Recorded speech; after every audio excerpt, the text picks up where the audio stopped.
Você está ouvindo Bastidores do Poder, na Rádio Bandeirantes. São 10h40, neste dia 9 de março de 2022, uma quarta-feira, e nós começamos falando sobre guerra entre Ucrânia e Rússia, e nós vamos continuar falando desse assunto, porque está conosco agora o pesquisador especialista em imagens, Jack Brandão, e nós vamos discutir o que é a verdade numa guerra, o que é mentira, como lidar com as fake news.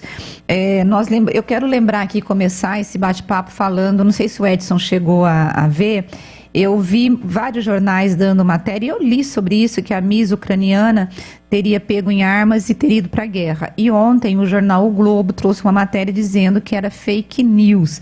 E quem vai falar conosco sobre isso é o professor, eu vou chamar de professor, né, pesquisador, porque ele é especialista em imagens, ele acaba estudando isso e ele vai nos contar um pouco como que está esta narrativa entre Ucrânia e Rússia, e quem que é o vilão, quem é o mocinho, ou se não existe mocinho e vilão, mas na verdade é todo mundo, os dois países tentando aí fazer valer os seus direitos. Bom dia. Bom dia.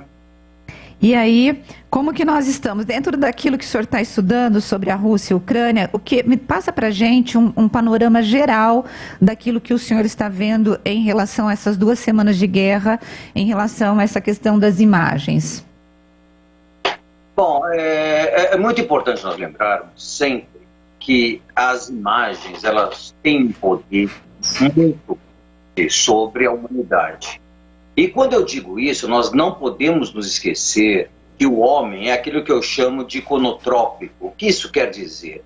Nós buscamos, nós ansiamos imagens continuamente, da mesma maneira, por exemplo, que as plantas buscam a luz solar, nós buscamos imagem.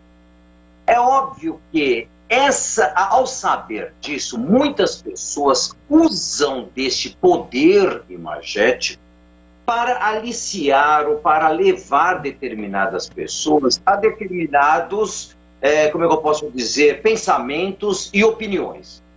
Com a guerra, ou com as guerras, não é diferente. Ainda mais nesta guerra, que é aquilo que a gente comenta há muito tempo, é a grande primeira guerra, vamos dizer assim, do século XXI. Na academia, eu já dizia isso há muito tempo, que nós já estávamos no ano de 2021, ou seja, nós já estamos há 2 décadas, 2022, há 2 décadas sem uma guerra. E isso é algo muito estranho, principalmente tendo em vista que a indústria bélica é uma indústria extremamente poderosa e é um lobby muito grande. Daí nós temos a própria questão da Rússia e da Ucrânia. Nós não podemos esquecer que a região oriental da Ucrânia pertenceu ao Império Russo, assim como a própria Ucrânia, durante séculos. E aquela é uma região que, para os russos, ela é extremamente importante, extremamente estratégica, sob o ponto de vista da sua autoproteção. Quando eu digo autoproteção, nós temos que dar, voltando um pouco ao passado, de modo especial na Segunda Guerra Mundial, e não se restringindo apenas à Segunda Guerra, mas à Primeira e às próprias guerras napoleônicas, a Rússia sempre foi um país extremamente visado pelas grandes potências da época e de várias épocas. E, de modo especial, vamos pensar na Segunda Guerra Mundial.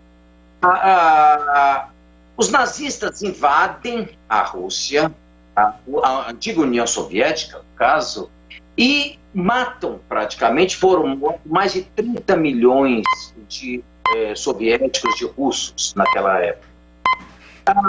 Diante disso, o que a saída que esta nação encontrou foi ter realmente uma linha divisória em que bloqueasse as invasões, essas possíveis invasões do seu solo. Não se deve esquecer que a Rússia é o maior país do mundo, então foi alvo de cobiça de muitos países. Agora, o que nós temos vendo aí? Nós temos a Ucrânia que, sabendo dessa condição, não esqueçam, a Ucrânia e a Rússia praticamente eram a mesma coisa durante séculos. A própria Rússia surge, ou seja, o povo russo surge em Kiev, surge naquela região, aquilo que seria o grande Império Russo.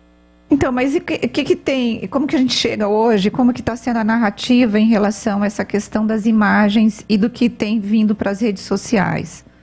É exatamente isso. Toda essa questão que para os russos é importantíssima, simplesmente foi jogada do lado ao contrário, ou seja, não, os russos hoje é que são os monstros e os ucranianos são os bonzinhos. Não se pode esquecer isso.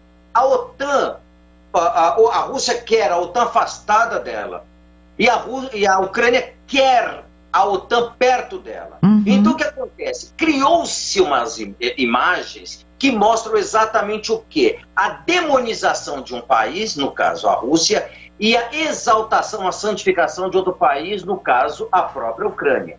Isso está muito claro nas redes sociais, isso está muito claro, por exemplo, nas mídias sociais, está muito claro nas próprias mídias televisivas, por exemplo. Professor? Então nós temos um país poderoso como a própria Rússia, e nós temos um país colocado como um país fraco, como um país oprimido, que é a questão da Ucrânia. Mas... Na guerra não existem bonzinhos e não existem pessoas más. Existe a guerra, existe a perda de humanos, de pessoas que são mortas, a torto e a direito, como nós estamos vendo. É óbvio que a invasão da Ucrânia é algo absurdo. Só que, por que cutucaram a onça com uma vara curta? Foi isso que aconteceu. Então, o presidente, por exemplo, da Ucrânia, ele se coloca, não, eu sou a favor, nós temos de nos unir à OTAN, mesmo sabendo que isso é um senão em relação à Rússia. A Rússia considera aquela região uma região estratégica. Então eu não deveria, enquanto presidente, fazer isso. É óbvio que, aproveitando essa ideia do próprio presidente ucraniano, o que a Europa, de modo especial a OTAN, como os Estados Unidos fazem? Vamos insistir, vamos buscar a guerra. Então essa guerra foi uma guerra, para mim, foi uma guerra construída, porque durante muito tempo a Ucrânia sempre gritou, olha, vamos fazer isso, e a Rússia ameaçava, invadiu a Crimeia, por exemplo, tomou posse da Crimeia, que para os russos era dela, e pronto, ficou aí. Agora, quando você coloca mísseis na porta da própria Rússia, opa, a Rússia não admite. E a Rússia está falando, olha, vocês estão indo contra aquilo que vocês prometeram lá atrás. Desde 91 começaram a expandir a OTAN e estão chegando no nosso quintal. Nós não vamos admitir isso. O que o senhor está dizendo, o que o senhor está dizendo é que a propaganda midiática está mais favorável à Ucrânia, é isso? Exatamente. Nós temos de lembrar o seguinte... Mas a Rússia sempre foi conhecida... Então, deixa eu complementar a minha pergunta. Porque a Rússia, ela é reconhecida como um país que trabalha muito forte com essa questão da propaganda e principalmente com as fake news. Vide a participação dela nas eleições dos Estados Unidos, na eleição do Trump. E há uma indústria mesmo de produção de fake news na Rússia. E o que está discutindo agora é que parece que a Ucrânia, apoiada por outros países, está conseguindo fazer com que essa máquina da Rússia não funcione. O que o senhor tem de informação sobre isso? Eu não vejo dessa maneira. Eu não vejo realmente dessa maneira. Existe, sim, como você mesmo disse, uma própria indústria de fake news, uma indústria imagética e midiática comandada pelos russos. Sim, é inegável. Também existe uma máquina muito mais poderosa comandada pelos Estados Unidos também. Só que a questão toda é essa. Um lado só é visto. Vamos dar um exemplo. O Trump, por exemplo, ele não está criticando o Putin. Se existe essa máquina e deve existir realmente de fake news, essa máquina também está a serviço do Ocidente quando lhe cabe, lhe interessa.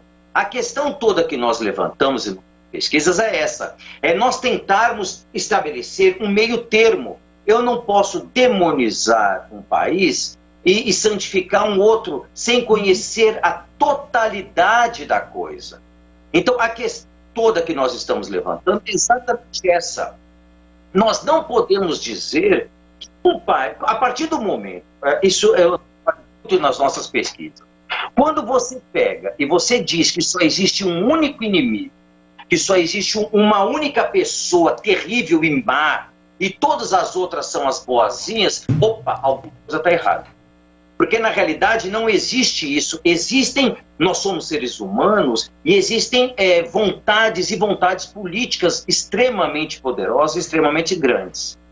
Professor, é o Edson que está falando. Bom dia para o senhor. Eu queria, eu acredito muito no jornalismo praticado pela Bandeirantes e por grandes redes de televisão, mas eu queria fazer para o senhor uma pergunta até um pouco perigosa. Por exemplo, quando eu vejo no noticiário alguma coisa referente à TV Al Jazeera, por exemplo, que aparece um monte de risco que eu não entendo o idioma, eu sou obrigado a confiar na narração que vem junto. Como é que eu faço para poder identificar, então, se aquilo está sendo dito, se a tradução está sendo feita corretamente ou se é o interesse apenas do veículo de comunicação? Edson, você tocou num assunto extremamente importante, extremamente pertinente. Você não tem noção do que você falou. Eu sempre digo nas pesquisas o seguinte: nós temos a imagem. A imagem, para nós, é extremamente poderosa, a ponto de eu dizer que o homem é iconotrópico.